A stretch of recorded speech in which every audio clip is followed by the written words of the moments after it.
this Boulder thing really affected me, and I don't know why.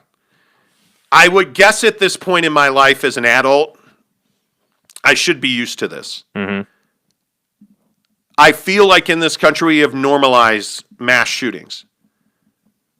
This thing yesterday really bothered me, and it happened while I was working.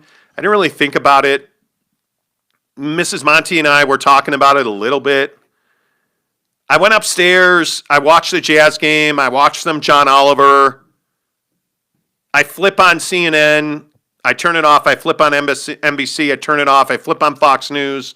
I end up back on Don Lemon. And they're talking about 9 civilians and a police officer that were shot in Boulder at a grocery store. They went to the fucking grocery store and didn't come home. Mm. And what did I do as soon as I got off of work last night? I went to Harmon's. I went to the grocery store. Yeah. Never even thought about my safety. They went to the grocery store, man, and they didn't come home. And it's not a terrorist attack. It's a 20-something white guy, again, with an assault rifle. And the thing that really hit me last night is I kept gnawing on this thing that they just went to Harmon's. In this case, King Super in Boulder, Colorado. Boulder, Colorado. They went to King Super, the grocery store. So they went to Harmon's. They went to Smith's. They went to Fry's. And the thing that really bothered me, other than the fact that that 9 people were murdered and a cop was killed in the line of duty, Boulder City tried to ban assault rifles. And 10 days ago, a judge made a ruling that said, nope, Boulder, sorry, you're a city, not a state or a federal government. You can't ban assault rifles. And how did that happen? Because the NRA sued and said, we can't have an assault rifle ban in Boulder, Colorado. Mm-hmm. And a judge ruled that, nope, you can't ban assault rifles. And then 10 days later, 10 people are murdered because an angry white guy went into a grocery store with an AR-15 and shot 9 people in the store and the first responding police officer. And frankly, and maybe I shouldn't say this out loud, these shootings have become so normal that it usually doesn't bother me. Like I can think of guys in Oakland that he was upset about work. I can think of the Aurora, Colorado theater shooting. Didn't go to the movies for a while. Went back to the movies. I think about Gabby Giffords in Tucson, Arizona. Okay. Happened at a grocery store. These shootings have just become normal. Mm-hmm. Like I think about Atlanta, and I think about, these massage spa workers that were targeted because they were Asian.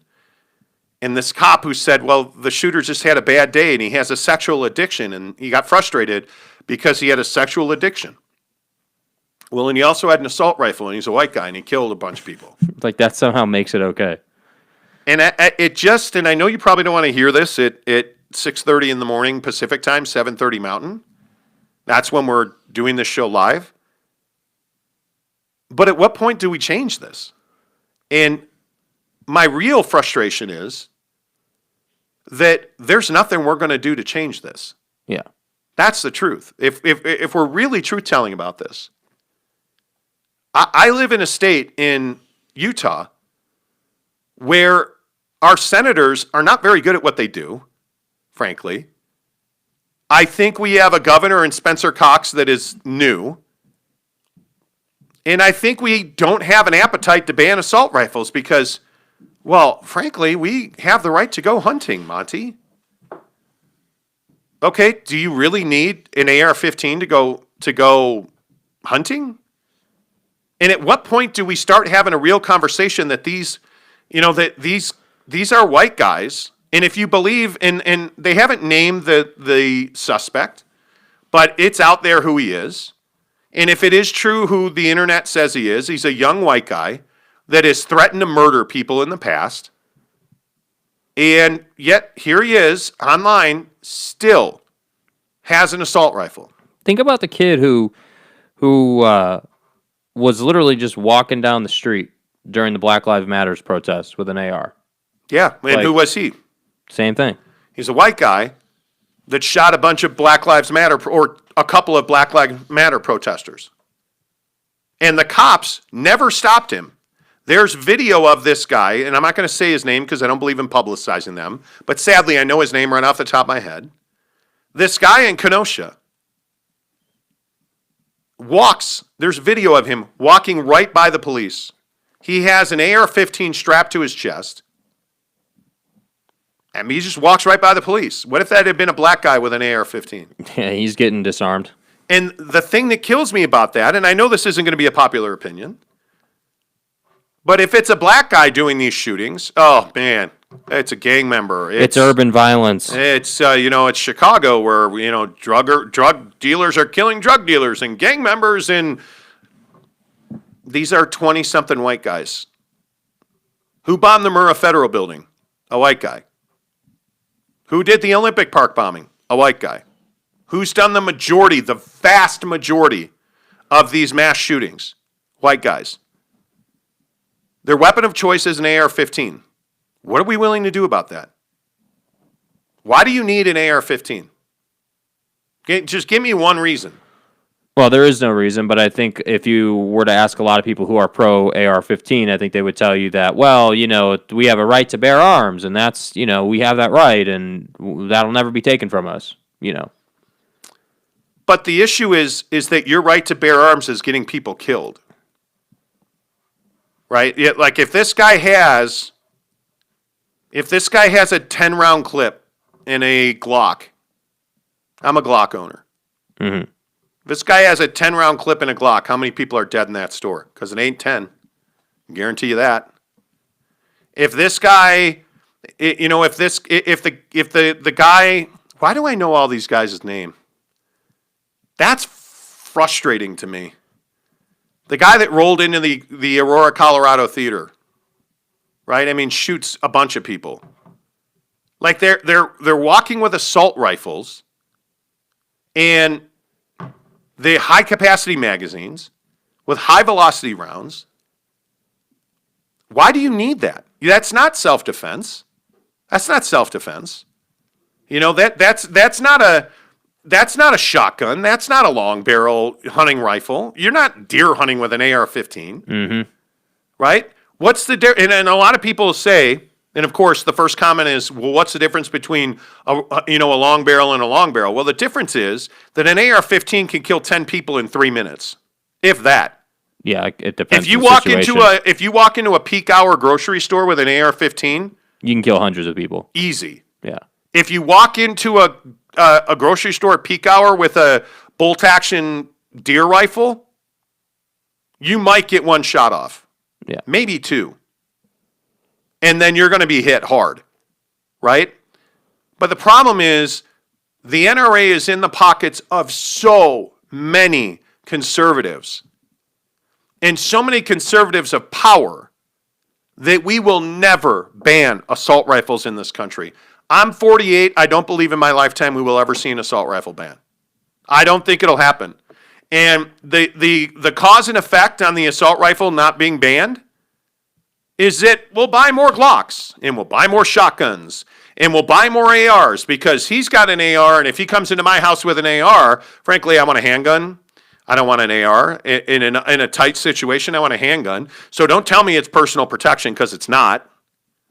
Right? Well, and I always hear, well, if somebody comes through my front door, you really think you're going to beat? If somebody comes through your front door, A, do you really think you're going to have a chance to get to your AR-15? And B, if you're sleeping in your bed and somebody breaks into your door and they bust down your bedroom door, do you want a handgun or an AR-15? I'll take a handgun. Don't tell me it's for personal defense.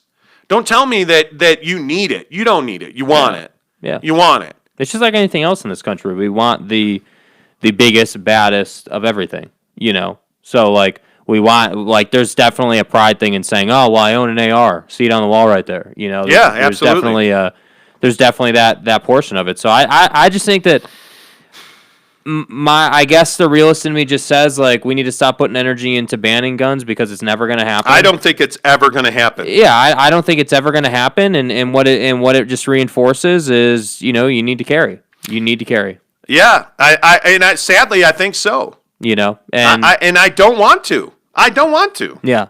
I have no desire to carry a handgun with me. Yeah. I have no desire. I have multiple handguns. I have no desire to carry them. Mm-hmm. I don't. But you know what? Freedom isn't free, I guess. And if you want to walk around in this country these days with the militias and with the hate and the anger that is going on in this country, I guess it's reality. Yeah. That you have to carry. You have to have a gun on you at all times. Mm-hmm. And I think it makes the job of cops much more difficult. I think it makes the job of going to the grocery store much more difficult. I don't know what you do. I think, I do know what you do. You know what you do? You go after the NRA. And people are. The NRA is in a very precarious situation. They're as vulnerable as they've ever been. And I hope that people just keep swinging the sledgehammer at them. And I hope that somebody guts the NRA. I do. Because the dark money that the NRA, and I know that seems like a term, dark money. The secret donations, the under-the-table cash, hell, the public on-the-record donations that the NRA makes, I just think that it's really unfortunate. And I wish it didn't exist. It really bothers me, man. Like, things happen in this world, and I usually am very unemotional about it. Right. This thing in Boulder really... Why? I don't know. It's this thing that 10 people went to the grocery store and didn't. 9 people and a cop went to a grocery store and didn't come home. Mm-hmm. They said, hey, honey, I'm going to go get some orange juice. I'm going to go get some... How many times have I said to you, hey, man, go get X and come on over. Go get some chips and come on over. Go get some this and come on over. Mm-hmm. Hey, don't come over here without X, Y, or Z. Like, how many times have we had that conversation? And you'll go to the grocery store. Or, Sunday you came over, you beat us to our house because we were at the grocery store. Mm. It's really, really frustrating. Yeah. And you should be able to pump gas, go to the grocery store. You should be able to do whatever it is you want to do without having to worry about dying. Yeah, unfortunately, I just think that's, just not reality right now. Yeah. That's the unfortunate part about it. And what did the NRA say about the shooting in Boulder? A well-regulated militia being necessary to the security of a free state, the right of the people to keep and bear arms shall not be infringed. That was their tweet in response to the Boulder shooting. Defending people's rights to bear arms, even though most of these shootings take place with 20-something white guys carrying AR-15s. That's what I say. How different does that situation look if you've got a Glock 17 ready to go? Because the thing that nobody talks about with these shootings is eventually what's going to happen is one of these guys is going to get dropped before he's able to go off and do his thing. One of these guys is going to try and go and commit a mass shooting, and there will just happen to be somebody there who's carrying. And one of these times, that person is going to kill that person. Like, that's going to happen.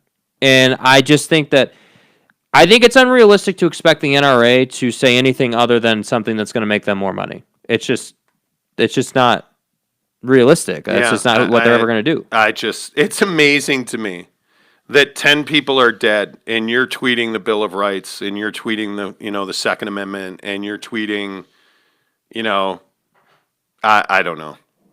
It is what it is. Anyway. Cool. I think the only way to end this situation is to gut the NRA. And unfortunately is to carry your weapon with you.